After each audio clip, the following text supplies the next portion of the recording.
7 minutes. That was the span of time medicine had declared impossible. The human brain begins to die after 4 minutes without oxygen. After 6 minutes, most doctors would simply shake their heads and write 2 words in the chart: too late. But on a storm-torn night in September, as the raging wind hurled savage waves against the seawall of Biscayne Bay in Miami, every law of biology seemed to fall suddenly still. A woman with chestnut brown hair drenched by the rain, with forged papers shoved hastily into her pocket, plunged into the black water below and pulled out not just one body, but 2 lives. She had no idea that the woman she had just wrestled back from the hands of death was carrying a child, 6 months along. She didn't know that this woman was the biological sister of the most powerful mafia boss in the state of Florida, a man whose name alone made the world of organized crime bow its head, Caruso. And she couldn't possibly have imagined that her own ex-husband, the man she was fleeing across 3 states, was the very federal prosecutor trying with all his might to put that family behind bars. Fate has a strange sense of humor. It pushes together people who should never have crossed paths, then sits back and watches as they write the story of their own lives.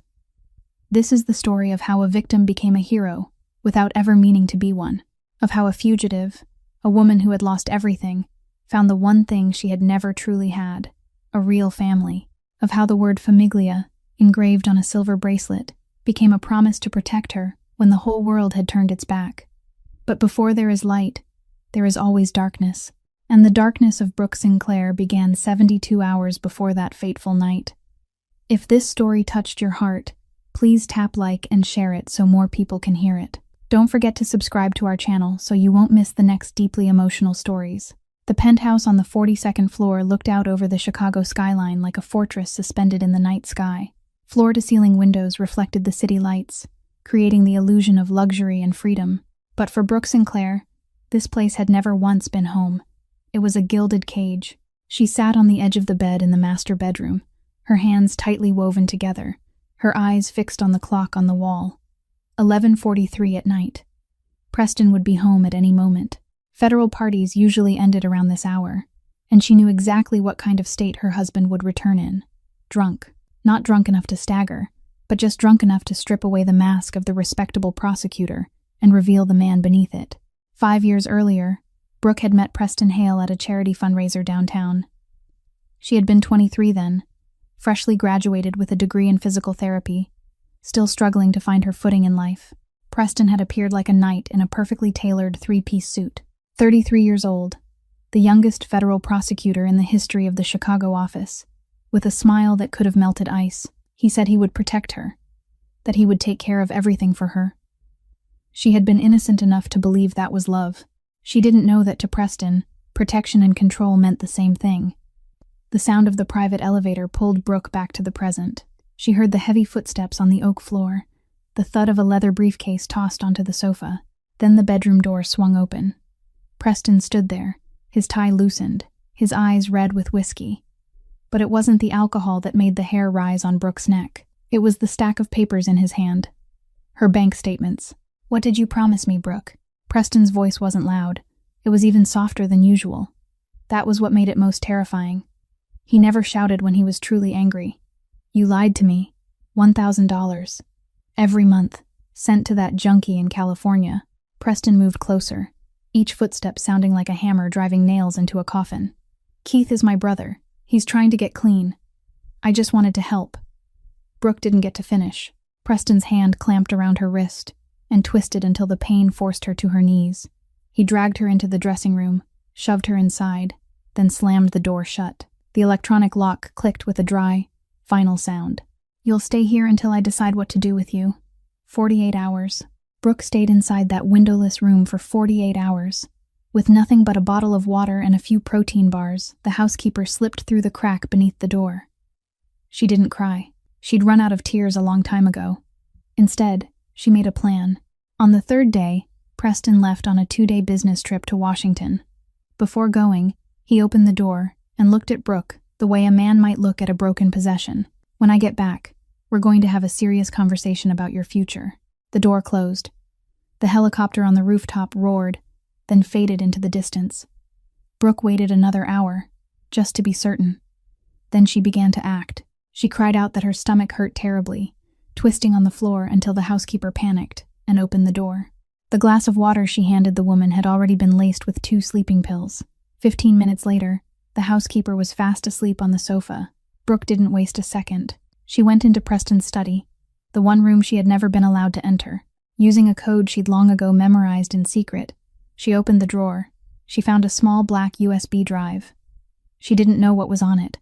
She only knew. Preston guarded it as if his life depended on it, and anything that mattered that much to him could become a weapon for her. She slipped the USB between the pages of a book in her handbag, took the cash she had hidden inside a box of sanitary pads beneath the sink, and stepped into the elevator.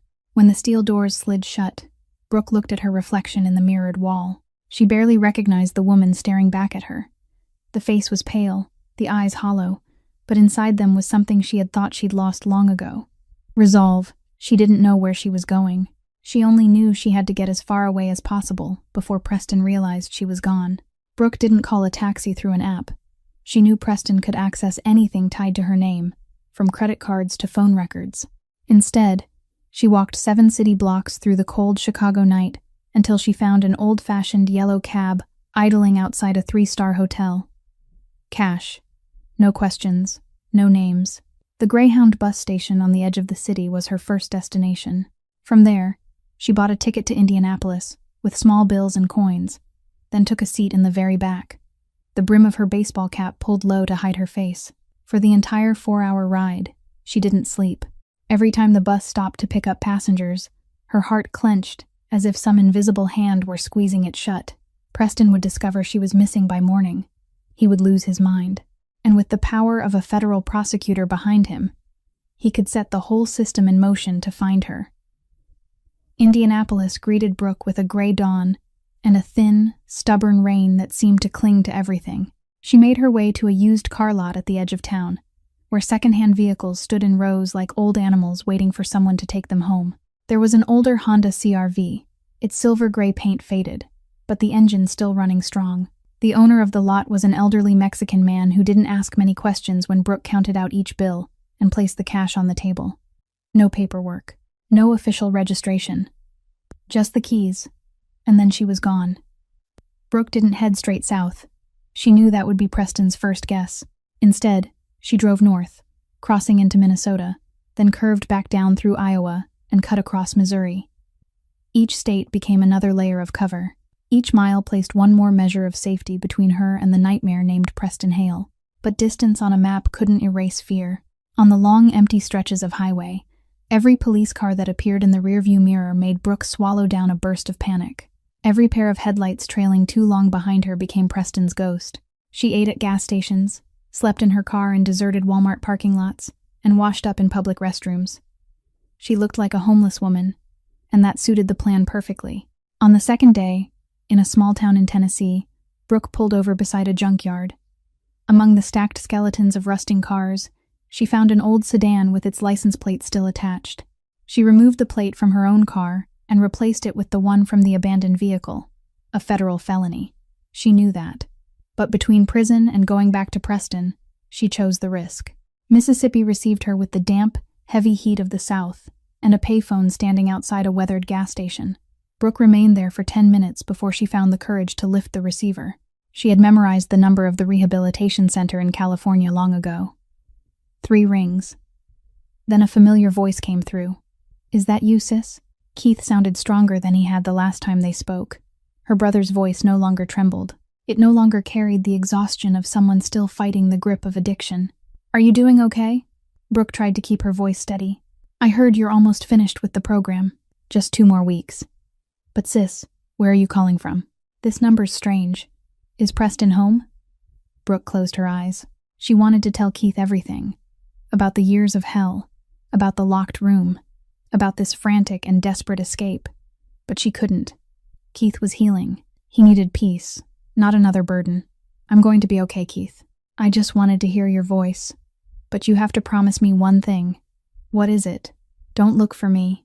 And if Preston asks, you don't know anything. You haven't spoken to me. You don't know where I am. Do you understand?" Silence stretched between them. Then Keith's voice came again, lower now, filled with worry. "What did he do to you?" Brooke hung up before the tears could fall. She stood there for a few more minutes, her forehead resting against the cold receiver, forcing herself to breathe until the ache in her chest eased. Then she went back to the car and kept driving. On the third day, Florida, the state line appeared just as the sun was sinking, staining the sky a burning orange before it quickly darkened into deep violet. The radio in the car kept repeating warnings about a tropical storm moving toward the waters off Miami. Residents were being advised to stay indoors. Coastal roads might be closed. Brooke should have stopped, found a cheap motel, and waited for the storm to pass. But her fear of Preston was greater than her fear of nature. She kept driving south, toward Miami, toward the storm. 11:30 that night, the Palm Island Bridge emerged through the rain like a narrow strip of concrete suspended above an abyss. On either side were deep canals, black water churning in violent swells. The wind came in savage gusts, strong enough to shake the Honda like a dry leaf. The rain didn't seem to fall at all.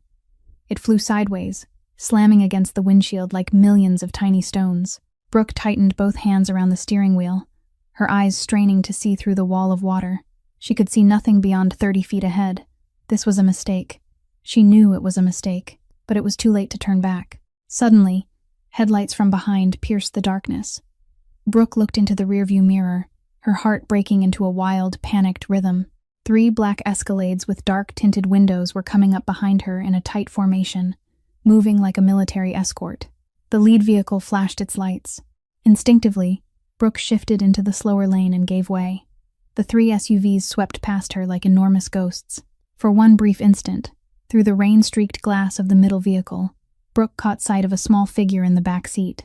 A young woman, her hand resting on the full curve of her belly. Pregnant. The convoy vanished into the rain ahead. Brooke kept going across the bridge, struggling to hold the car steady against the violent blasts of wind. She didn't know who the people in that convoy were. She didn't need to know. All she wanted was to get across this bridge, find shelter, and survive the night. But fate had other plans. 200 meters ahead, the 3 Escalades suddenly slowed. Their brake lights flared red through the rain like the glowing eyes of demons. And from the opposite direction, a truck came hurtling forward. No headlights, no horn, only a massive block of metal tearing through the darkness at a speed meant to kill. 3 seconds. That was all it took. Just 3 seconds. Yet to Brooke, time seemed to stretch into something endless. Each instant burned into her vision like a slow-motion reel from hell. In the first second, the truck with no headlights slammed straight into the lead Escalade at a horrifying speed.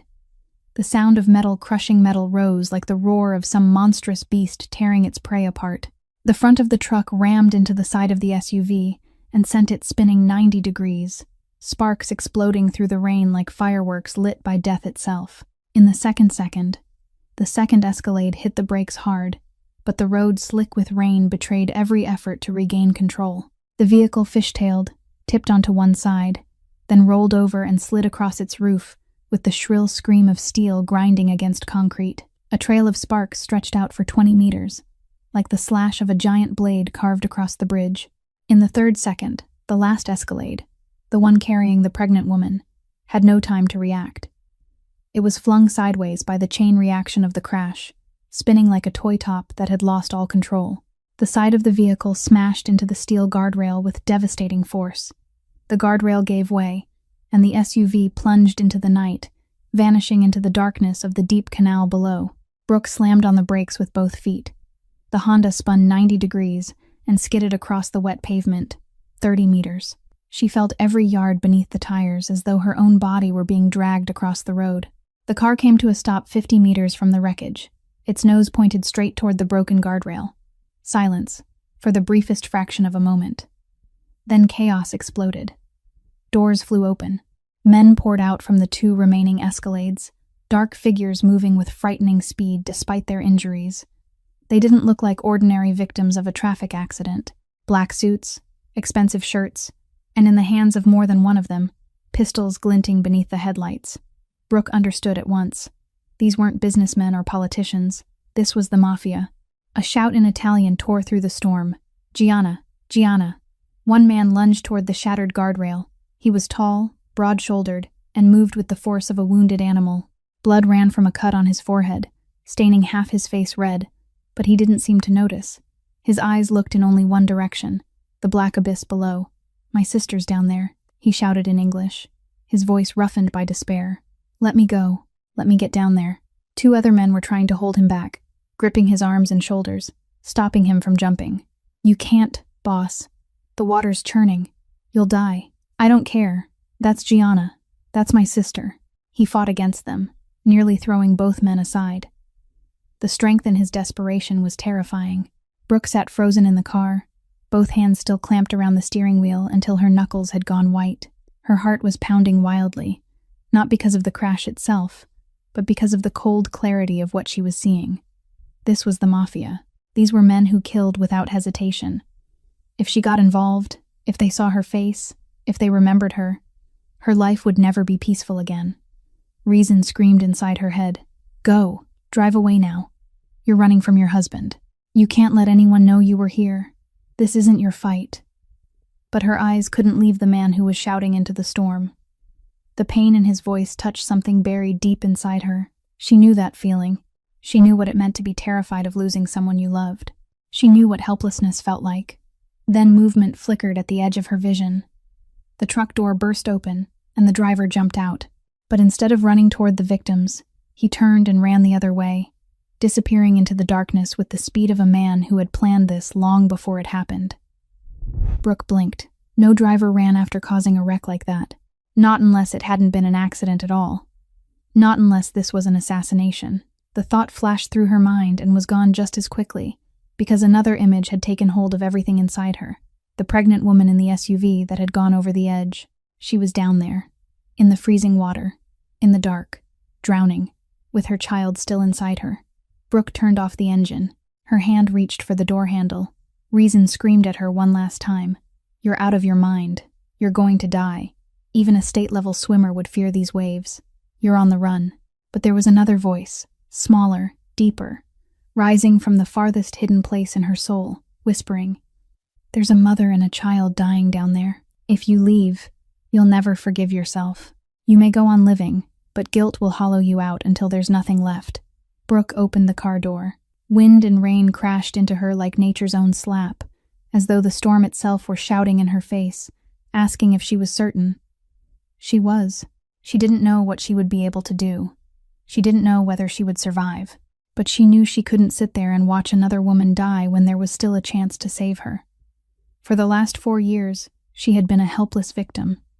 Tonight, she would be something else. Brooke ran toward the broken guardrail, toward the men shouting in Italian, toward the black abyss that was swallowing a human life, or perhaps 2. Brooke ran toward the shattered guardrail, shoving past the men who were shouting in Italian. She looked down, and her heart seemed to stop for one terrible beat. 50 feet below, the black canal was heaving violently beneath the storm. The water had no color at all, only the thick and lightless black of spilled ink swallowing everything. But there, about 100 feet from the bank, a ghostly glow flickered beneath the surface. The headlights of the Escalade were still burning, shining upward from the depths like the eyes of a monster sinking slowly into hell. The vehicle was going under, slowly, but without mercy. And then Brooke saw the thing that stole the breath from her lungs. A hand, small and pale, thrashing in the black water, not waving, but pleading. The pregnant woman was still alive, but not for much longer. Around Brooke, the Mafia men were frantically searching for a way down to the canal bank. But the slope was nearly vertical, slick with rain and covered in jagged rocks. One man had already tried to climb down and lost his footing, nearly pitching headfirst into a boulder before someone managed to drag him back. Expensive leather shoes and perfectly tailored suits were not made for climbing or for swimming through a storm. Who the hell are you? A hand seized Brooke by the shoulder and spun her around. A huge man with a hard face and suspicion blazing in his eyes stared at her. What do you want here? Are you part of this? Brooke didn't answer. She didn't have time to explain who she was. A woman running from an abusive husband, someone trying to disappear, someone with no place in this world. Instead, her eyes swept quickly over the terrain, with the instinct of a woman who had once been a state-level swimmer in college. The canal bank was steep, but there was a rock ledge jutting out about 15 feet below. The water was deep, but there was no major whirlpool. The distance from the ledge to the sinking SUV was about 80 feet. Hard, but not impossible. In Brooke's mind, the image of Keith flashed like lightning, her brother lying on the bathroom floor, lips turned blue from an overdose. She had performed CPR for 10 unbroken minutes until the ambulance arrived. Keith had lived because she didn't walk away. Keith had lived because she refused to give up. Brooke tore off her jacket and threw it to the ground. Then her shoes, bare feet against the freezing concrete. The man who had been shouting Gianna's name turned, and his crazed eyes locked onto Brooke. Blood was still running from the wound on his forehead, staining one side of his face red, but he didn't seem to notice. "What the hell are you doing?" His voice was hoarse, splintered by despair. Brooke looked straight into his eyes. She didn't know who he was. She didn't know what he did for a living, how many people he had killed, or why someone wanted his sister dead. She knew only one thing. In those bloodshot eyes lived the agony of a man about to lose the person he loved most in the world. "I'm going to save your sister." Then Brooke ran, not down the slope the others had tried to climb. She ran along what was left of the guardrail, to the point where the rock ledge came closest to the water, 50 feet. She had dived from 30 feet in competition before, another 20 feet, in a storm, into freezing water, toward a sinking vehicle and a pregnant woman who was drowning. Reason screamed that this was suicide, but Brooke had stopped listening to reason. She jumped, 50 feet of free fall through wind and rain. The world became a blur of darkness, water, and the shriek of wind in her ears like nature itself crying out. Then she hit the water. The impact felt like 1,000 needles driving through her skin all at once. Cold. Cold that numbed. Cold so brutal she almost opened her mouth to scream and swallowed the canal whole. Brooke sank 10 feet before survival instinct took over. Her legs kicked hard, her arms cut through the water, and she drove herself back toward the surface. Waves slammed her toward the rocky bank, trying to drag her away from the target, but Brooke had been a swimmer.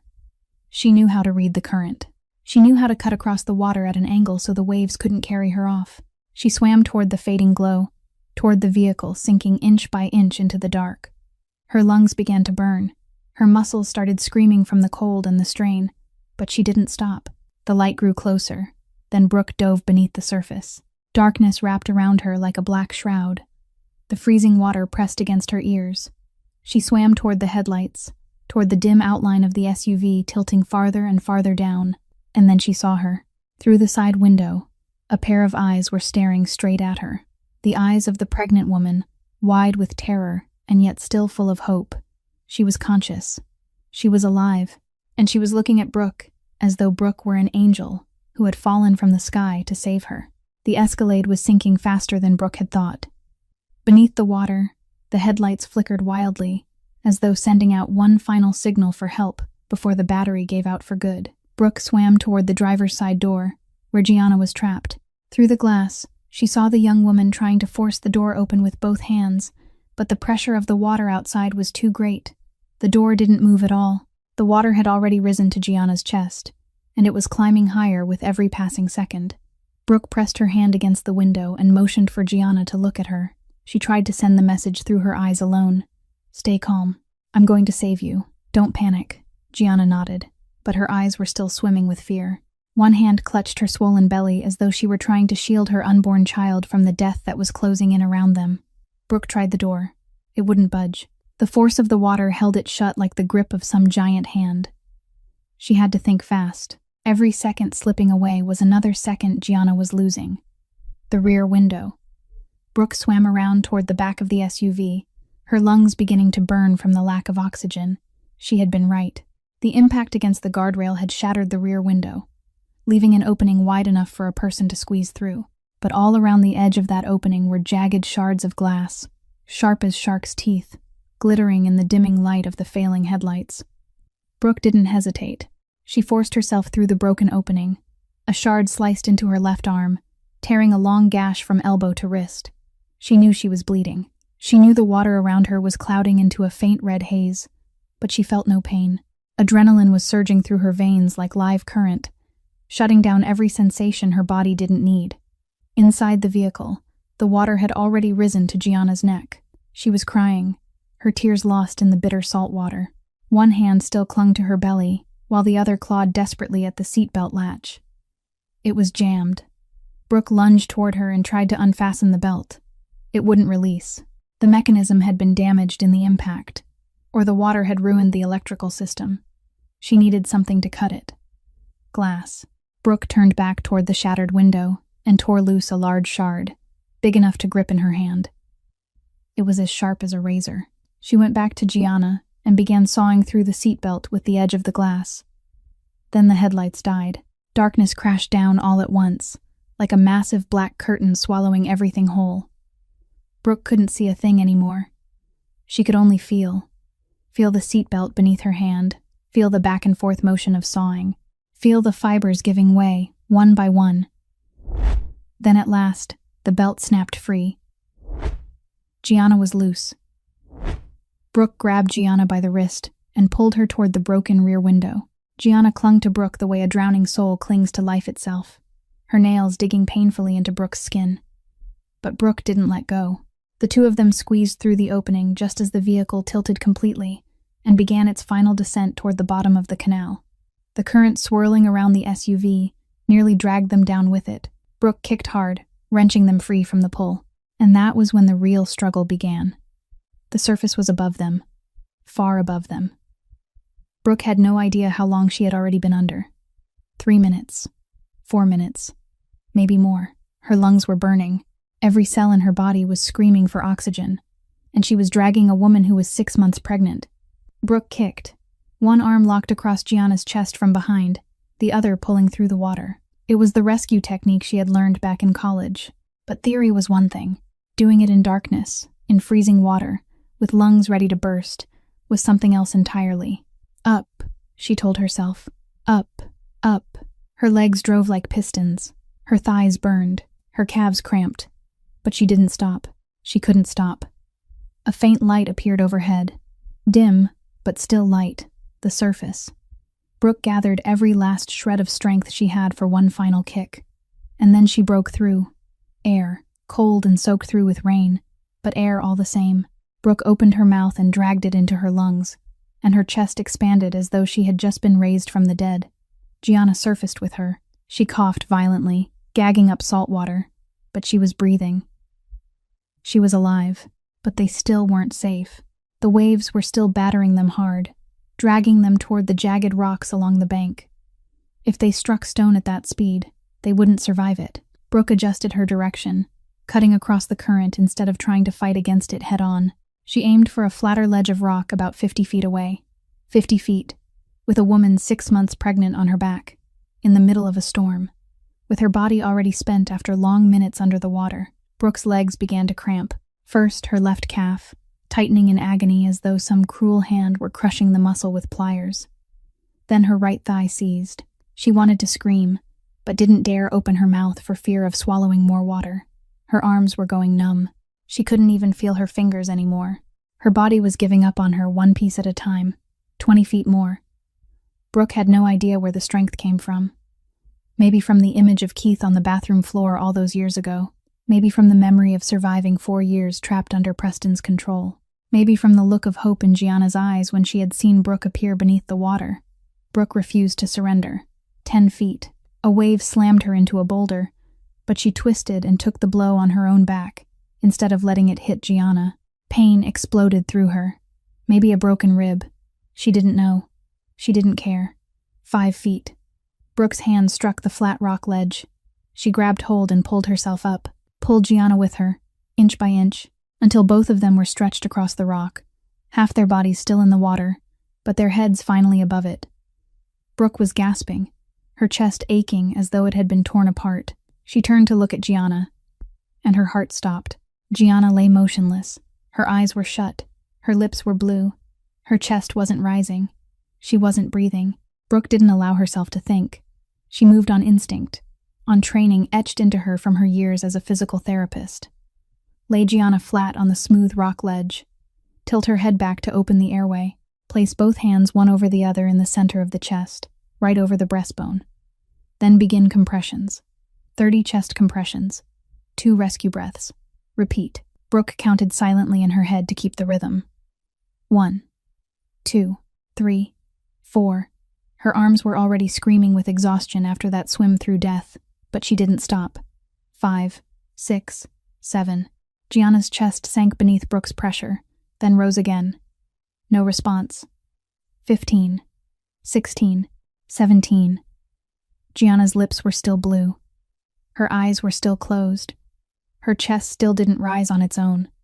1 minute passed. Nothing changed. Brooke gave 2 breaths into Gianna's mouth, then went back to compressions. 2 minutes. Rain lashed Brooke's face like an endless series of slaps, but she didn't feel it. She focused only on the count, on the rise and fall of her hands, on the fragile hope that this woman would open her eyes. 3 minutes. No response. A small voice inside Brooke's head whispered, "She's already dead. You failed. Give up." But Brooke had heard that voice before. 5 years earlier, when Keith had lain motionless on the bathroom floor. She hadn't listened to it then. She wasn't going to listen now. 4 minutes. A shout came down from above, cutting through the howl of the wind. Someone was climbing down the steep canal bank. Is she alive? Is she breathing? Brooke didn't look up, didn't answer. She had no breath to spare for words. No time for words. She just kept pressing. 28, 29, 30. Breathe, breathe, repeat. 5 minutes. Brooke's hands began to shake, not from the cold, but from sheer exhaustion. Her muscles had gone beyond their limit long ago, and now they were moving on nothing but raw will. But even will has its breaking point. 6 minutes. A shadow dropped down beside her. She caught sight of expensive leather shoes smeared with mud, black suit trousers soaked through. Then a face entered her field of vision. The man from the bridge. He had made it down. The blood from the wound on his forehead had been thinned by the rain, running in pale pink streaks down his cheek. His eyes were red, not from crying, but from despair. "Let me do it." His voice was hoarse and broken. "You're exhausted. Let me take over." Brooke shook her head without stopping the compressions.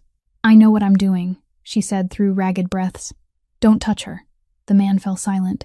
He stepped back, but he didn't leave.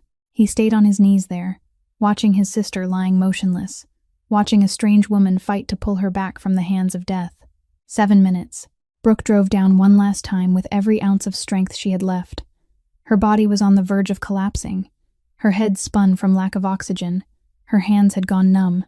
And then Gianna coughed. 1 weak cough, but a cough all the same. Water rushed from her mouth, from her nose. She rolled onto her side, choking and gasping, vomiting up seawater mixed with rain. She was breathing. She was alive. Gianna's eyes opened, clouded and confused. Her lips moved, trying to form words. Brooke had to lean close to hear them. "My baby." Gianna's voice was no more than a breath. "Is my baby alive?" Brooke placed a hand on Gianna's belly. She wasn't an obstetrician. She had no ultrasound machine, but she felt a faint movement beneath the skin. The baby was still kicking, alive. "Both of you are alive," Brooke said, not even knowing whether the wetness on her face was rain or tears. The man lunged forward and gathered his sister into his arms as though he feared she would vanish if he let go. He didn't say a word. He only held her tightly, his shoulders shaking in waves. Brooke sank down onto the rock ledge, with no strength left to stand or even remain on her knees. Her body trembled violently from the cold, from exhaustion, from the shock that comes when adrenaline finally begins to leave. Then the man lifted his head and looked at her. For the first time, they truly saw one another. No more chaos from the crash, no more madness from the rescue. Just 2 human beings, soaked through and spent, meeting each other's eyes in the dim light of the stormy night. His eyes were as dark as the bottom of an abyss, but in them, Brooke saw something she hadn't expected. Gratitude. Not the polite sort offered out of habit, but the purest gratitude of a man who had just been given back the most precious thing in his life. He rose and held out his hand to her. "You need medical attention." His voice was low and steady. "Your arm is bleeding. Come with me." Brooke looked at the hand extended toward her. The hand of the Mafia, the hand of the underworld. If she took that hand, she would be stepping into a world utterly unlike anything she had ever known. But what other choice did she have? She couldn't go back to Chicago. She had nowhere else to go, and she had just saved this man's sister's life. Brooke took his hand. Everything happened too fast for Brooke to react. An ambulance appeared out of the darkness as if summoned from nowhere. Not the usual white vehicle with the spinning lights of a public hospital, but a sleek black van with no markings on the outside. The rear doors flew open, and 2 people in medical uniforms rushed out carrying a stretcher and emergency equipment. They moved with the precision of a team trained to work under pressure, lifting Gianna onto the stretcher, while an older man with close-cropped silver hair began checking her vital signs. A private doctor. This family had a private doctor. Brooke stood there watching them load Gianna into the van, feeling painfully out of place among the crowd of men in black suits moving like a perfectly oiled machine. She didn't belong here. She needed to leave. Her Honda was still up on the bridge. If she could slip away now, while they were all still focused on Gianna, maybe they wouldn't notice. Brooke stepped back once, then twice, then a third time. She turned to run. A hand closed around her elbow from behind. "You're not going anywhere." The voice was low and cold as steel. Brooke turned to face the man holding her. He looked to be about 50, with salt and pepper hair combed neatly back, and a sharply cut face framed by eyes as hard as blades. There was nothing about him that suggested friendliness, or the possibility of negotiation. "You just saved the boss's sister," he said, his voice steady and without the slightest tremor. "Do you really think we'd let you walk away without knowing who you are?" "I'm just someone passing through," Brooke said, trying to keep her voice calm. "I have nothing to do with any of you. I just want to get back to my car and leave." He looked at her with the detached scrutiny of a man studying a specimen beneath glass. "You'll leave after we know who you are and why you were there." Then he motioned to two large men standing nearby. They moved to Brooke's side. They didn't touch her, but they stood close enough to make one thing perfectly clear. Running was no longer an option. Half an hour later, Brooke found herself standing on the deck of a luxury yacht, moored at someone's private dock on an island. The yacht was at least 50 meters long, with sleek lines and dark-tinted windows.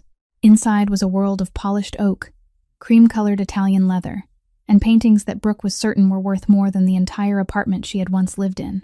A middle-aged woman led her to a bedroom on the lower level. It was spacious, with a double bed dressed in crisp white sheets, a private bathroom with a marble tub. A set of dry clothes had already been laid out on the bed, and on the table sat a tray of hot food, luxurious, comfortable, and still a cage.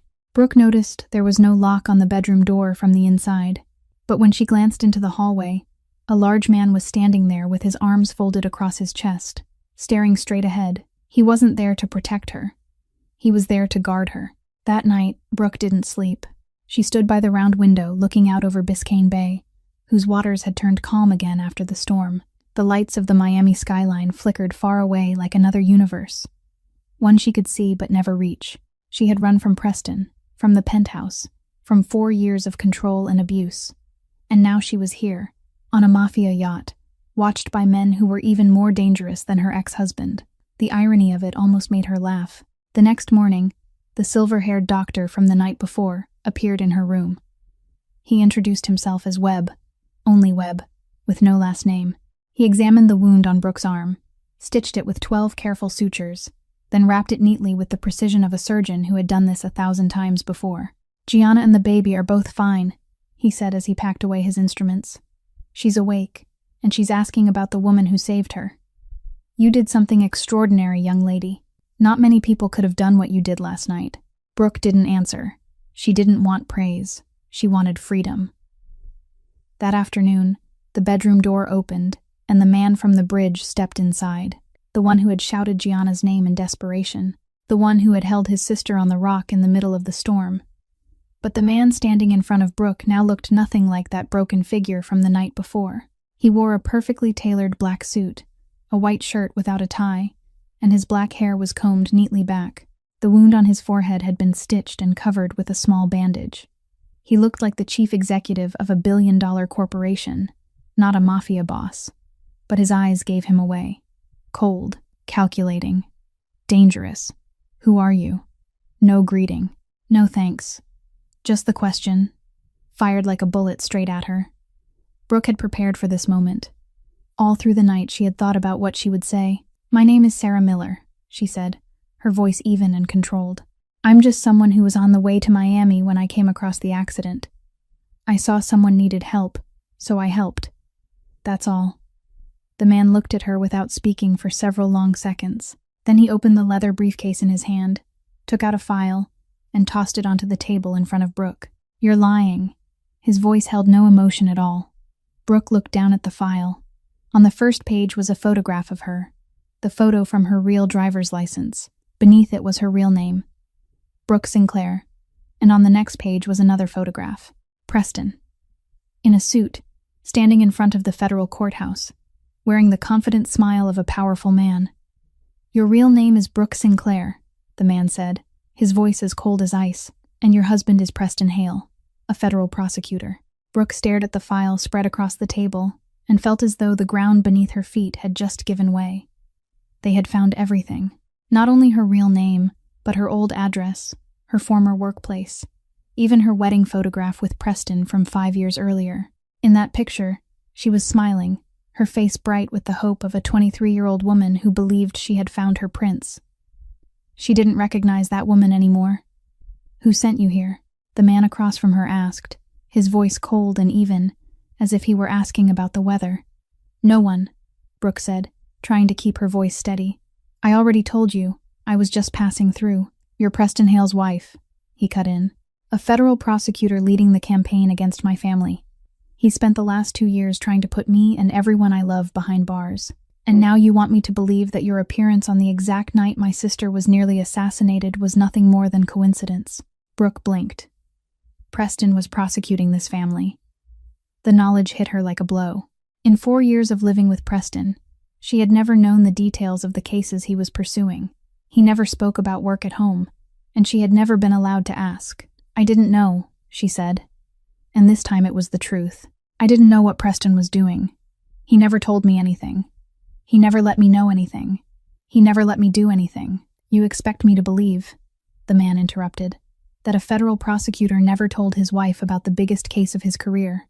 "Yes," Brooke almost shouted. "Because he didn't see me as his wife. He saw me as property. Something to control. Something to display when it suited him. Something to break whenever he wanted." Silence fell over the room. The salt and pepper-haired man, Nico, who was standing near the door, lifted one brow ever so slightly. But the man across from her didn't change expression at all. He still looked at her the way a man studies a problem that needs solving, not a human being speaking from the deepest place of her pain. And something inside Brooke broke apart. 4 years. She had endured 4 years in silence. No one had believed her. No one had helped her.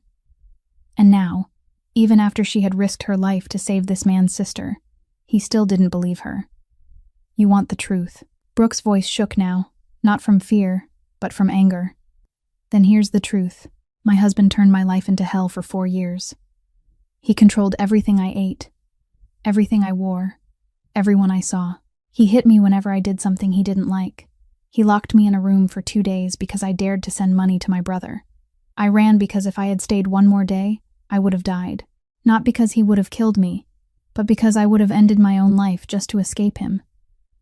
She shot to her feet, the chair scraping backward with a harsh cry.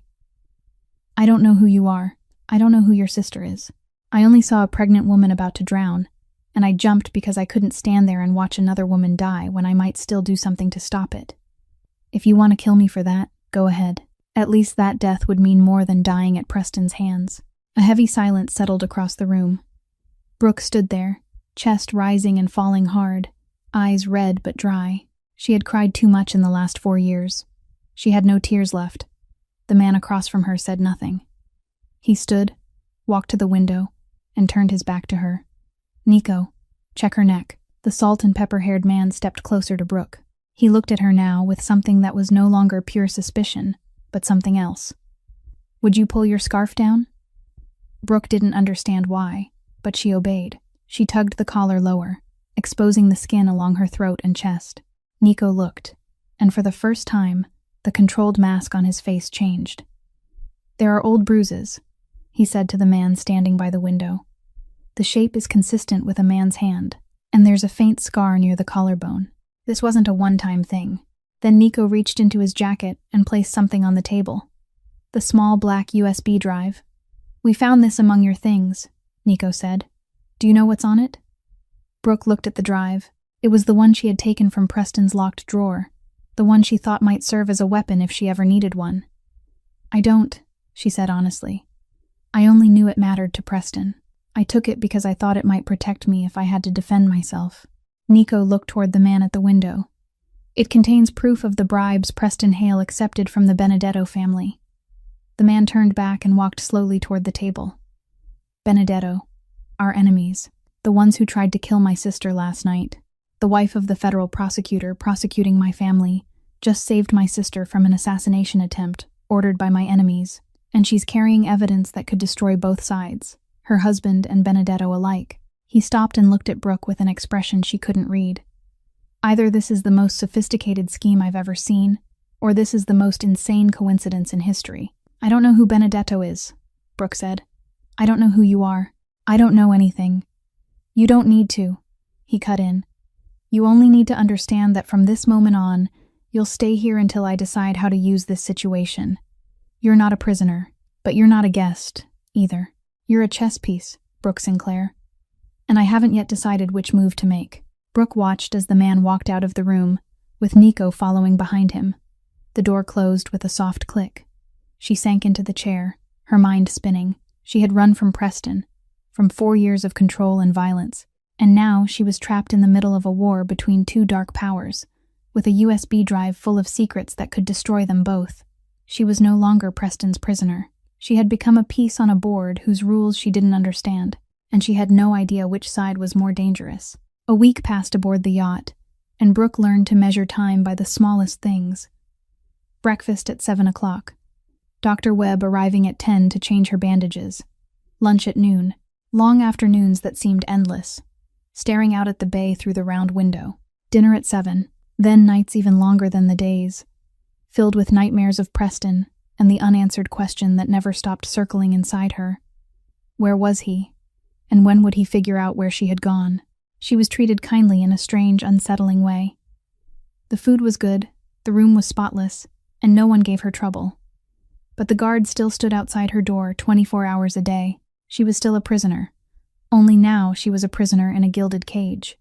On the 8th day, the bedroom door opened, and Brooke almost didn't recognize the woman who stepped inside. Gianna Caruso looked nothing like the woman Brooke had pulled from the bottom of the canal.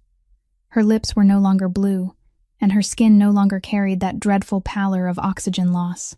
She had healthy, olive-toned skin now, long black hair brushed neatly into place, and dark eyes that studied Brooke with a mixture of curiosity and gratitude. Her 6-month pregnant belly curved round and full beneath a loose cream-colored dress.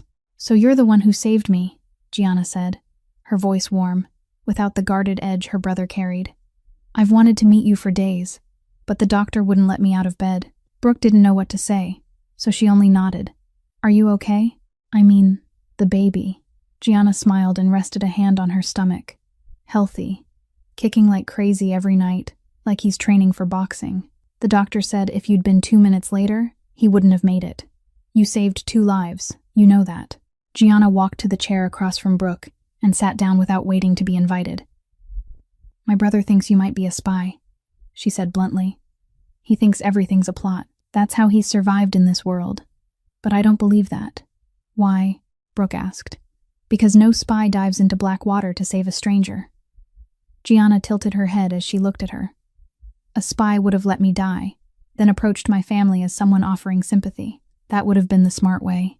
What you did, risking your own life for a woman you didn't know, that's either the act of a madwoman or the act of someone with a good heart. And I'm betting on the second." They sat in silence for a moment. Then Gianna asked, her voice softer now, "Tell me, about Preston. About what you've been through." Brooke wanted to refuse. She wasn't used to talking about it. For 4 years she had kept everything locked inside because there had been no one to tell, and because saying it out loud wouldn't have changed anything. But there was something in Gianna's eyes that made her speak. Maybe it was sincerity. Maybe it was the way Gianna didn't look at Brooke with pity, but with understanding. And so Brooke began to tell her about Preston, about the sweetness of his promises in the beginning, about how he had slowly cut her off from family and friends, about the beatings hidden in places no one would ever see, about the locked room and 48 hours without food, about the night she decided death would be kinder than staying. Gianna listened without interrupting. When Brooke finally fell silent, Gianna reached across and took her hand. Her hand was small, but warm. "My mother was like that too," Gianna said, her voice lowering. "She endured my father for a very long time. In the end, she couldn't bear it anymore, and she chose to leave when I was 10. She paused and drew in a slow breath. But you're different. You chose to live. You ran instead of giving up. That's what my mother couldn't do. And for that, I respect you." Gianna stood, still holding Brooke's hand. "I'm going to talk to Jace. You're not the enemy. You're this family's benefactor. And if Preston ever dares lay a hand on you again, he'll have to answer to my family." The next day, Brooke was moved from the yacht to the main mansion on Star Island. Her room now was 3 times larger, with wide windows overlooking the bay and a private balcony of its own. There was no longer a guard outside her door. She still wasn't allowed to leave the island, but she no longer felt like a prisoner. In the weeks that followed, Brooke discovered that Gianna had injured her leg in the crash. It wasn't severe, but it needed physical therapy for a full recovery. And when Gianna learned that Brooke had once worked as a physical therapist, she wouldn't let Brooke refuse. Every day, they spent 2 hours together. Brooke guided her through exercises, and Gianna worked through them while telling stories. About growing up inside a Mafia family, about a cold, distant brother who would still do anything to protect her. About the baby in her womb and the father who had died in a hit before he ever knew he was going to become one. Little by little, Brooke no longer felt like an outsider. Rumors about the woman who had saved Gianna spread through the family. One day, Bruno, the family's underboss, a man built like a bear with a face covered in scars, appeared at Brooke's door. "Heard you know how to fix back pain?" he grumbled. "I've had spine trouble for years. Doctors keep handing me painkillers. You got anything better?" Brooke began working with more people after that. Men with injuries whose origins she didn't ask about, with pain whose causes she didn't need to know. She simply treated them, and they began to look at her differently. By the 3rd month, Brooke was given a phone. Gianna handed her a new one and told her she could make one call. Just one. Brooke called Keith. Her brother's voice came through strong and clear, steadier than at any point she could remember. He had completed rehab. He had a new job at a center helping addicts in California, and he was worried about her. "Preston's looking for you everywhere," Keith said. "He's like a madman. Where are you? Are you safe?" Brooke smiled, the first real smile she had given in a very long time. "I'm somewhere safe. For the first time in a long time." Jace Caruso remained a shadow at the edge of Brooke's life. She rarely saw him. He was always busy with work, no one ever clearly explained. But sometimes, when she was outside in the garden helping Gianna with physical therapy, she would feel someone watching. She would look up and see him standing on the 2nd-floor balcony, observing in silence before turning away. One night, Brooke stood alone on the balcony outside her room, looking out over Biscayne Bay shimmering beneath the moonlight. She thought about Preston, about the penthouse in Chicago, about 4 years of hell. Then she thought about the last 3 months, about Gianna, about the frightening men who had somehow begun treating her like family, and she realized something strange. She didn't want to run anymore. For the first time in her life, she felt as though she belonged somewhere, even if that place was a Mafia stronghold. At the very moment Brooke stood on the balcony looking out over Biscayne Bay and feeling peace for the first time, more than 2,000 miles to the north, Preston Hale stood inside the Chicago penthouse and felt himself unraveling. 3 months. Brooke had been gone for 3 months without leaving behind a single trace. Preston had used every resource available to him. He had checked security cameras across the city. He had traced every credit card transaction and every bank account. He had contacted police departments in neighboring states under the authority of a federal prosecutor, searching for an important witness. Nothing. Brooke had vanished as though the earth itself had swallowed her whole. And what kept Preston awake every night was not only the fact that his wife had dared to run. It was what she had taken with her. He discovered the USB drive was missing the very first day he came home, and found the bed empty. It held proof of every bribe he had accepted over the previous 5 years. Names, dates, amounts, offshore accounts. Enough to destroy his career. Enough to send him to prison for the rest of his life. Brooke had to remain silent. Forever. Preston no longer wanted to bring her back. He wanted to make certain she would never have the chance to open her mouth. The lead came late one night, from a private investigator Preston had hired with cash.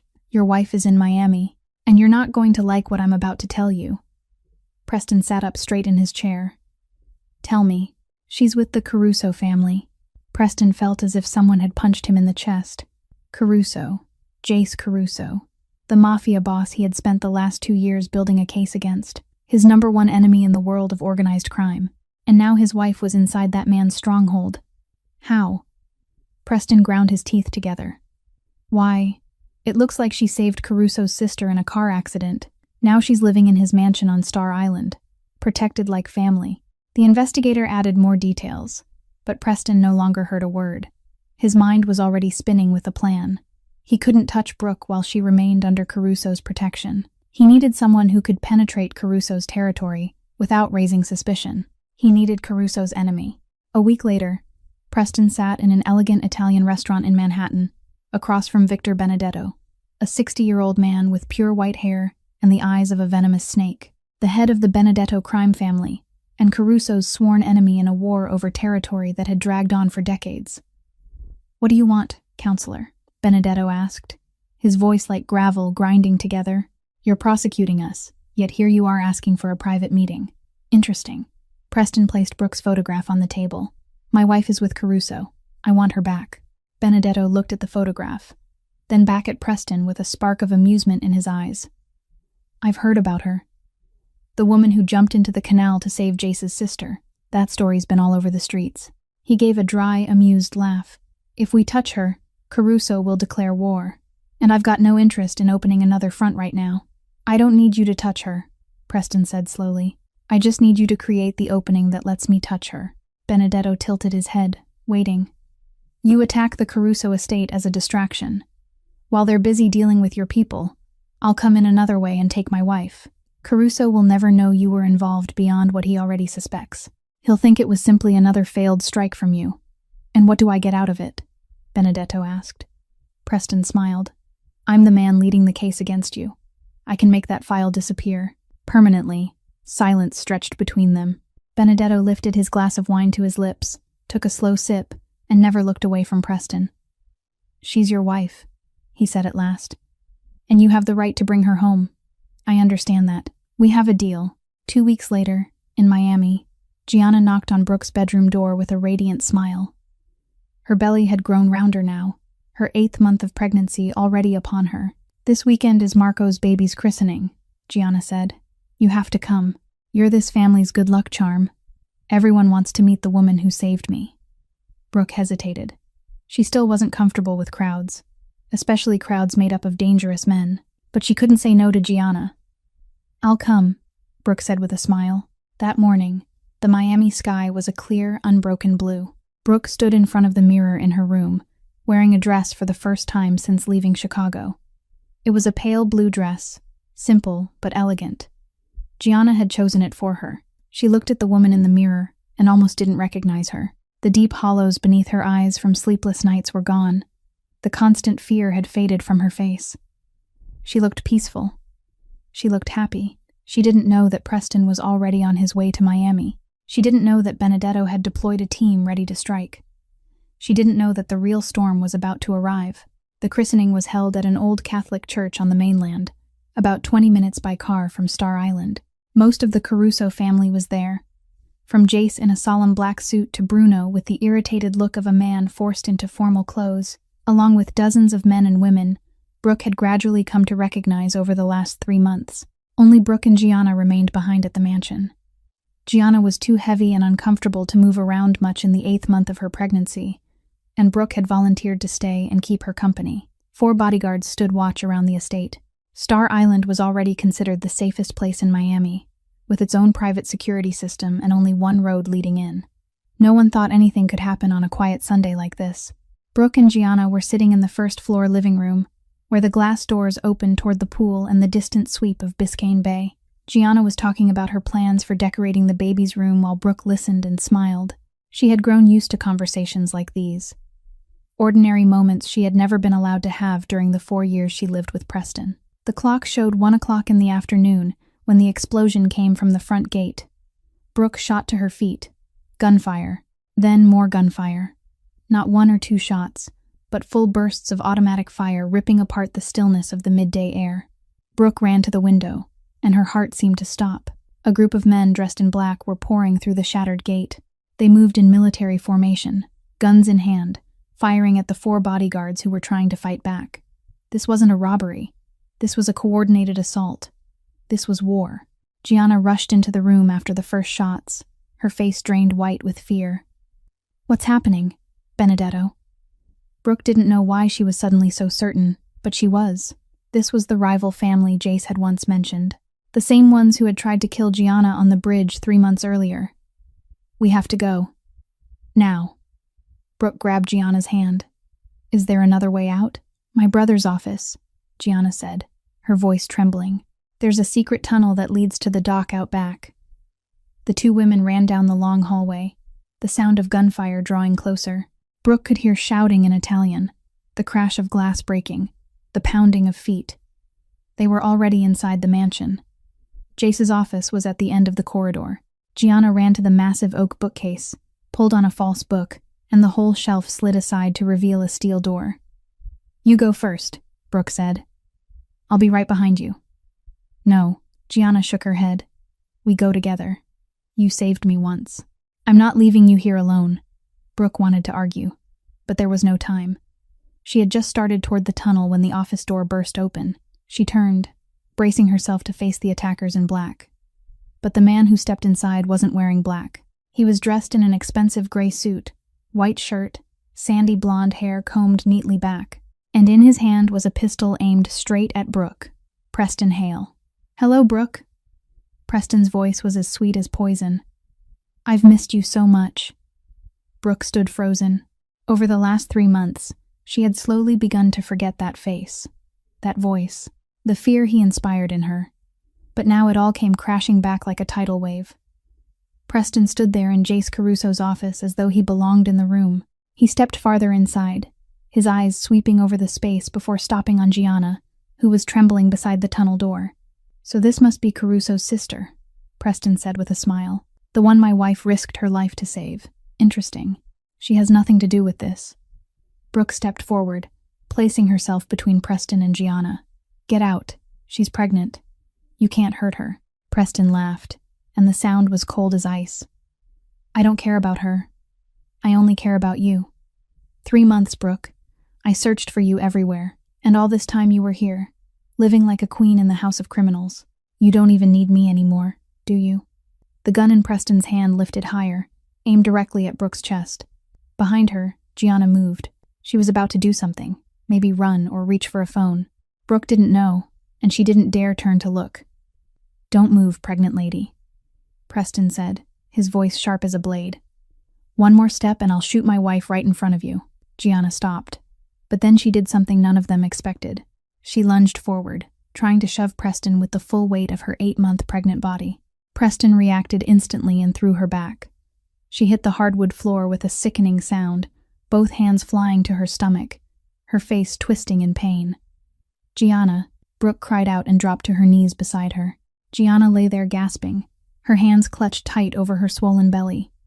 Preston stepped forward, seized Brooke by the hair, and yanked her to her feet.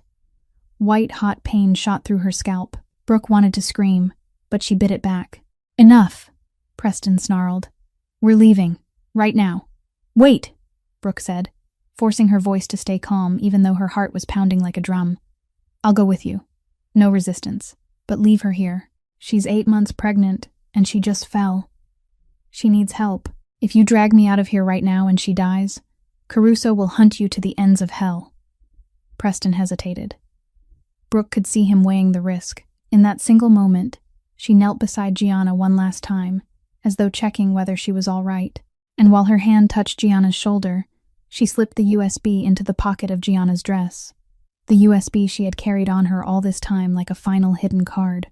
"I trust you," Brooke whispered, low enough for only Gianna to hear. Then she rose and turned back to Preston. "Let's go." Preston grabbed Brooke by the arm and hauled her toward the door. Gunfire was still echoing somewhere in the mansion, though it sounded farther away now. Benedetto's plan was working. Brooke went with Preston without looking back, even when she heard Gianna call her name in a voice full of pain and desperation. She didn't dare turn around, because if she did, she wouldn't have the strength to do what she was doing. And if Preston discovered that the USB was gone, he would go back and kill Gianna without a second thought. Preston dragged Brooke across the garden behind the mansion, through the tall palms and over the perfectly trimmed lawn. Ahead of them, the gunfire still rang out like a funeral hymn. Benedetto was doing his job well, keeping everyone distracted. The Caruso family's private dock came into view. A white speedboat was already waiting there, engine running, with a man seated at the wheel. This had been Preston's plan from the beginning. Get into the mansion during the chaos, take Brooke, and disappear out on the water before anyone could react. Get on the boat. Preston shoved Brooke toward the dock as he gave the order. What are you going to do with me? Brooke asked, forcing her voice to stay calm, even though her heart was beating wildly. Preston smiled. That smile she had seen hundreds of times before, the smile that always came right before he did something cruel. You're going home, back to Chicago, back to our penthouse. And this time, I'm going to make sure you never get another chance to run. You'll stay there forever, Brooke. Until I decide otherwise. Preston's hand tightened around Brooke's arm. The same familiar strength. The strength that had crushed her for 4 long years, had made her shrink into herself like a wounded animal. The strength that had once made her believe she would never escape. But she wasn't that woman anymore. For the past 3 months, she had lived. Not merely survived, but truly lived. She had leaped into black water to save a stranger. She had learned how to stand straight and meet another person's eyes without fear. She had remembered who she had been before Preston, a strong woman, a woman who knew how to fight. And there was one more thing. Preston had forced her to take self-defense classes 2 years earlier. He had said it was so she could protect herself when he wasn't home. In truth, it had only been another way to control her time, to know exactly where she was 3 evenings a week. But she had learned, and she had remembered. The irony of it was about to become her weapon. Preston shoved her toward the steps leading down to the dock. Move. We don't have much time. Brooke took a few steps. Then she stumbled. Or at least, that was what Preston believed he saw. She fell forward, one knee hitting the wooden planks, her hands catching herself against the ground. Preston gave an irritated sigh and bent down to haul her back up. That was when Brooke turned. Her elbow drove straight into Preston's face, with every ounce of force she could summon. Bone struck bone. Preston staggered backward, one hand flying to his nose as blood spilled through his fingers. The gun in his other hand clattered onto the dock. Brooke lunged for it. Her fingers brushed the freezing metal. But Preston was faster. His foot slammed into her back, driving her down against the planks. Then his full weight crashed over her, heavy and brutal. You think you can fight me? Preston snarled, his face red with fury, blood from his nose streaking down. You think living with the Mafia for a few months turned you into some kind of warrior. His hand closed around Brooke's throat and squeezed. Brooke couldn't breathe. Her vision began to blur, black spots dancing before her eyes. She could feel life draining out of her, second by second. Was this how it ended? After everything she had survived, dying under Preston's hands on someone else's dock? No. Brooke's hand groped blindly along the wood. Her fingers closed around something hard, a decorative stone. Small, but heavy enough. She grabbed it, and with the last strength she had, she smashed it into Preston's head. Once. His grip loosened. Twice. He rolled away. Brooke twisted out from under him, choking and gasping, dragging air into her lungs as if she had been raised from the dead. Preston lay there for a few seconds, stunned. Then he pushed himself up, his eyes burning red with rage. He found the gun, picked it up, and aimed it at Brooke. I told you already. His voice was cold as ice. You can't beat me. Never. The gunshot cracked through the air, but it didn't come from Preston's weapon.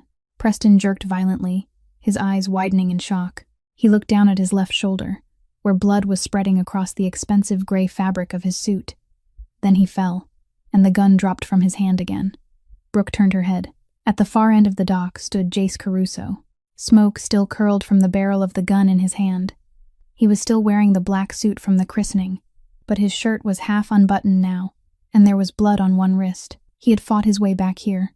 Jace walked forward, kicked Preston's gun farther away, then stood over the man groaning on the dock. He raised his weapon and aimed it straight at Preston's head. No, Brooke shouted, her voice raw from the crushing grip that had nearly closed off her throat. Don't kill him. Jace didn't look back at her.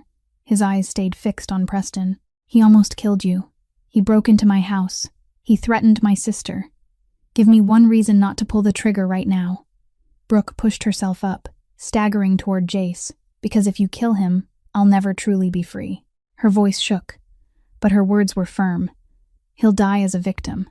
No one will ever know he was a monster. I need him to stand trial. I need the world to know what he is. I need people to hear what he did to me. That's the only way I'll ever really escape him." Jace was silent. His finger still rested on the trigger. Brooke could see the struggle written across his face. The instinct of a Mafia boss wanted to finish his enemy on the spot, but something else was holding him back. Then, slowly, Jace lowered the gun. Footsteps sounded behind them. Brooke turned and saw Gianna coming toward them, one hand cradling her belly, the other holding something small and black. The USB drive. "I have this," Gianna said, her voice still trembling from pain and fear. "The evidence you gave me, enough to send him to prison for the rest of his life." She handed the drive to Jace. He looked at it, then at Brooke, then down at Preston lying on the dock and groaning in pain. "All right," Jace said at last. "We'll do it your way. Preston Hale will stand trial, and he'll rot in prison until the last day of his life." The Benedetto attack ended almost as quickly as it had begun. When Jace and his men returned from the church, the attackers realized they had walked straight into a trap. They no longer had the element of surprise. They no longer had the advantage in numbers. Retreat was the only choice left to them. The Caruso family lost 2 men in the firefight, 2 men Brooke had once stitched up with her own hands while listening to them talk about their families. She stood there watching as their bodies were carried out, and she felt that some part of this new world had been changed forever. Preston Hale was tied up and locked in the mansion's wine cellar. The cellar, with its priceless bottles and perfectly controlled temperature, had become a temporary prison for the federal prosecutor who had once been the terror of all Chicago. Jace went down there alone. He stood there, looking at Preston sitting on the cold concrete floor, his shoulder still bandaged from the gunshot wound, his eyes full of hatred and yet just as full of fear. "You thought you could walk into my house," Jace said, his voice as calm as if he were discussing the weather. "Touch my sister, take one of my people, and I wouldn't do anything about it. I'm a federal prosecutor," Preston snarled through clenched teeth. "If you kill me, the FBI will hunt you to the ends of hell." Jace tilted his head, as though weighing a business proposal. "Who said I was going to kill you? There are things worse than death, Preston Hale, and you're about to experience one of them." That same night, a black sedan with no plates rolled up to the gate of the mansion. The woman who stepped out was a small Asian woman in her 40s, dressed in a gray suit and low heels. But her eyes were sharp as knives, and the way she moved made it clear she was no ordinary woman. Special Agent Monica Chen, FBI. The one person in the system Preston had never been able to buy, because she hated men who abused their wives more than anything else in the world. She looked at Preston sitting in the wine cellar with a cold, satisfied expression. "Preston Hale," she said, "I've suspected you for a long time. Your cases were too easy. The people you prosecuted were always the rivals of certain families. But I never had proof. Until now." She lifted the USB drive and the printed file containing the security footage from the mansion. Preston storming into the office. Preston shoving Gianna to the floor. Preston dragging Brooke away, clear as daylight. Enough to end your career and your life. 3 months later, the trial began in federal court in Chicago. The press descended like vultures scenting a corpse. The star prosecutor unmasked. The man who was supposed to defend justice revealed as a criminal. It was too irresistible a story for anyone to ignore. Brooke sat in the witness chair wearing the simple blue dress Gianna had chosen for her. She told everything. 4 years of abuse. The nights locked in a room. The beatings in places no one would ever see. The escape. And the kidnapping. Her voice didn't shake. Her eyes didn't fill with tears. She simply told the truth, one detail after another, as if she were reading a report about someone else's life. Keith flew in from California to testify as well. Her brother stood in court healthy and sober, speaking about how Preston had used him like a hostage to control his sister, about the times Preston threatened to cut off rehab money if Brooke didn't obey, about how both brother and sister had been trapped in different cages by the same man. The charges piled up one on top of another: bribery from organized crime, conspiracy with the Mafia, domestic abuse, kidnapping, assault causing bodily harm, breaking and entering. Each charge was another brick in the wall that would lock Preston Hale away until the end of his life. Life in prison without parole. The judge read the sentence in a voice as emotionless as if he were reading from a menu. Preston stood there, pale as ash, his body trembling. He turned and looked at Brooke one last time before they led him away. In his eyes was pure hatred. But Brooke wasn't afraid anymore. She only looked back at him with empty calm. He had no power over her now. Brooke remained seated as the courtroom slowly emptied around her. She didn't cry. She didn't smile. She simply breathed. For the first time in years, she breathed without fear. Outside the courthouse, Jace Caruso was waiting beside a gleaming black car. He hadn't gone inside during the trial. That wasn't his world, but he was here. "Are you all right?" he asked when Brooke stepped outside. Brooke looked up at the Chicago sky, at the city she had once believed would become her grave. Now it was only another city, nothing more. "I don't know what all right means anymore," she said honestly, "but I think I'll figure it out, little by little." Jace nodded. He opened the car door for her and said nothing more. Brooke looked at the car, then at Jace, then back at the courthouse behind her. She could go anywhere now.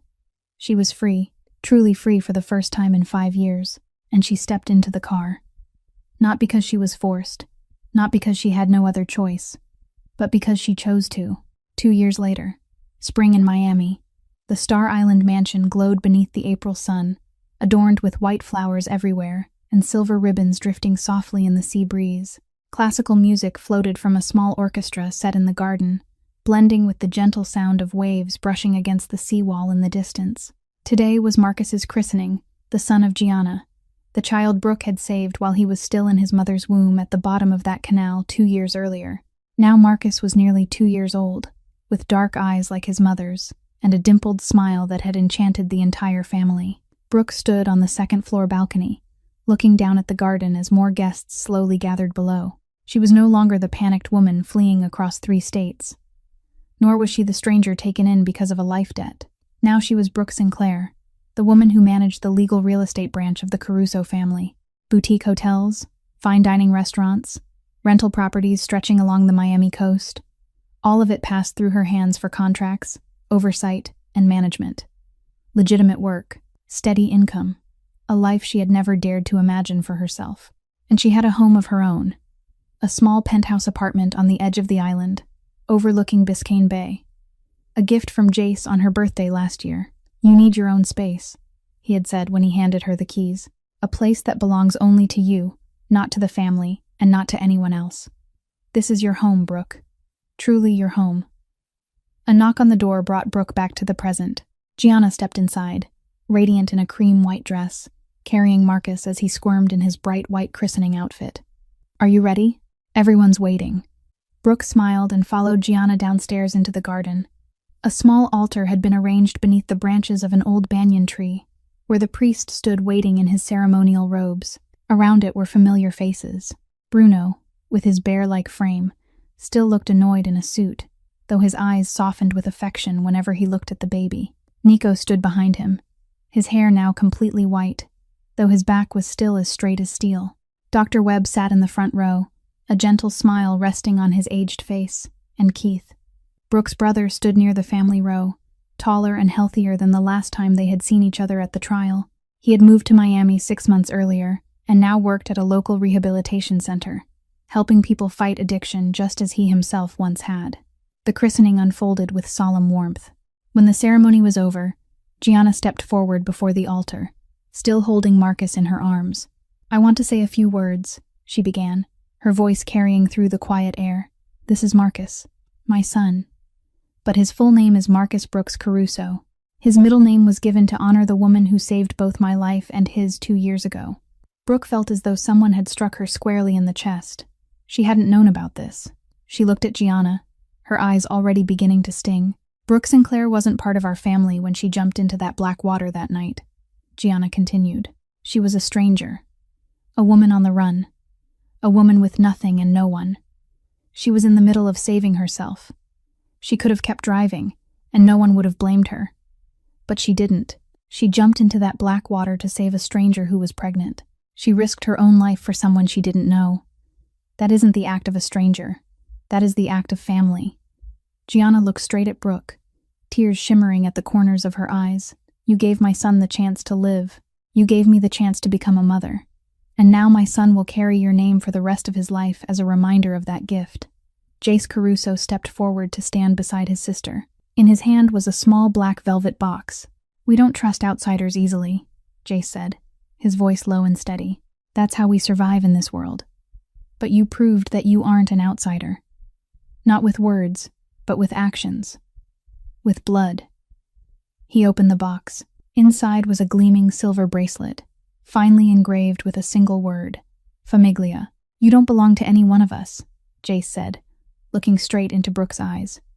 You belong to all of us. This is your home, Brooke Sinclair. If you want it to be. Brooke stepped forward, her legs trembling faintly beneath her. She held out her hand, and Jace fastened the bracelet around her wrist. The metal was cool against her skin, fitting perfectly as though it had been made just for her. Because it had been made just for her, the whole family began to applaud. Not loudly, not like a celebration bursting into chaos, but with a quiet dignity and warmth. The applause of some of the most dangerous people in Florida welcoming a new member into their fold. Gianna threw her arms around Brooke, with Marcus caught between them, laughing happily. Welcome home, she whispered. Brooke hugged her back, and at last the tears began to fall. But these tears were nothing like the ones she had once cried inside that Chicago penthouse. These were tears of happiness. When they finally pulled apart, Brooke looked down at the bracelet on her wrist. Famiglia, family. She thought of Preston, of 4 years of hell, of the locked room and the endless nights of fear. Then she looked around. Gianna was smiling with Marcus in her arms. Keith stood nearby, winking at his sister. Bruno was wiping at his eyes awkwardly, while denying he had been crying at all. And Jace stood a little farther back, leaning against the trunk of the banyan tree, watching her with the faintest smile on his lips. For the first time in her life, Brooke Sinclair understood what it meant to belong somewhere. Not because she was forced to be there, not because she had no other choice, but because she wanted to be there. With these people, in this family. Night fell over Star Island with a beauty that never stopped astonishing Brooke. She stood on the balcony of the mansion, looking out across Biscayne Bay, shimmering beneath the moonlight, like millions of diamonds scattered over black water. This was the very same water. This was the very same bay. 2 years earlier, she had leaped into it to save a stranger. Now she stood here with the silver bracelet engraved with the word Famiglia resting against her wrist, looking down at the place that had nearly become the grave of both her and Gianna. Soft footsteps sounded behind her. Gianna came to stand beside Brooke, Marcus asleep in her arms, his head resting against his mother's shoulder. What are you thinking about? Brooke didn't turn around. Her eyes remained fixed on the bay. I'm thinking about what would have happened if I hadn't stopped that night. Then you wouldn't be here. Brooke gave a faint shake of her head. No. Then I'd still be running. Still afraid. Still alone. I would have been alive, but I wouldn't have truly been living. I would have only been existing, one day at a time, until Preston found me, or until I grew too tired to keep running. Gianna said nothing. She simply stood beside Brooke in silence. Marcus stirred in his sleep, his lips moving faintly as though he were dreaming something sweet. Another set of footsteps sounded. Keith stepped out onto the balcony, a glass of water in his hand. Jace asked me to see if you wanted to go home. He's waiting downstairs. Brooke smiled. Tell him I'll be down in a minute. Keith turned as if to leave, then stopped. He looked at his sister with an expression Brooke had never seen in his eyes before. You know something. I'm proud of you. You did the thing I used to believe was impossible. You got out. You lived. Not just survived, but truly lived. I used to think both of us were going to stay trapped forever. Me in addiction. You in that marriage. But looking at you now, I believe anyone can change their fate. Brooke stepped forward and hugged her brother. No words were needed, just the embrace and the quiet understanding that both of them had traveled a very long road to reach this place. When Keith went back inside, Brooke turned to Gianna. You know what? I think I finally understand. Understand what? Why I jumped that night. Brooke looked down at the bracelet on her wrist. Not because I was brave. I wasn't brave at all. It was because at that moment, I had nothing left to lose. I had already lost everything. My identity, my freedom, my faith in myself. Jumping into that black water didn't feel like risking my life. It felt like the only meaningful thing I could still do. Brooke lifted her gaze back to Biscayne Bay, moonlight reflected in her eyes. But now it's different. Now I have everything to protect. I have you, and Marcus, and Keith, and this family. If someone fell into that bay now, I'd still jump in after them. But this time it would be harder, because I would have to fight to come back. Because now I have reasons to return. Gianna smiled and squeezed Brooke's hand before carrying Marcus back inside. Brooke remained there a moment longer, breathing in the salt-touched air, then made her way downstairs. The gleaming black car was waiting at the front gate. Jace stood beside it, leaning against the frame with his hands in his pockets. When he saw Brooke, he straightened and opened the door for her. Going home. Brooke looked into the car, then turned back to the brightly lit mansion behind her. Laughter drifted out from inside. Keith was waving through the window. Gianna was rocking Marcus in the hallway. Bruno was arguing with Nico about something that almost certainly didn't matter. Home, Brooke answered, and stepped into the car. Brooke Sinclair's story was not a fairy tale. There was no prince on a white horse riding in to save her. There was no magic turning a pumpkin into a carriage. There was only a woman who chose life instead of death, who chose to help instead of turning away, who chose trust instead of fear. She didn't find family where she was born. She didn't find love where she once thought she was safe. But she found both in the place where she nearly lost her life. And sometimes, that is exactly how family is made. Not by blood, not by marriage, but by choice. By the moments that decide everything. By jumping into black water to save a stranger and discovering that the stranger will become the person closest to your heart. If you haven't subscribed to our channel yet, please subscribe and turn on notifications so you won't miss the moving stories we bring you every day. We'd truly love to know how you felt about Brooke's story. Which part moved you the most? Have you ever stood before a decision that had the power to change your whole life? Please share your thoughts and feelings in the comments below. We read every comment, and we deeply hope to hear the stories that live in your hearts. We wish everyone watching this video good health, a joyful life, and days filled with peace. Remember, you never know which small act of yours might change someone else's life, including your own. Goodbye for now, and we'll see you again in the next video.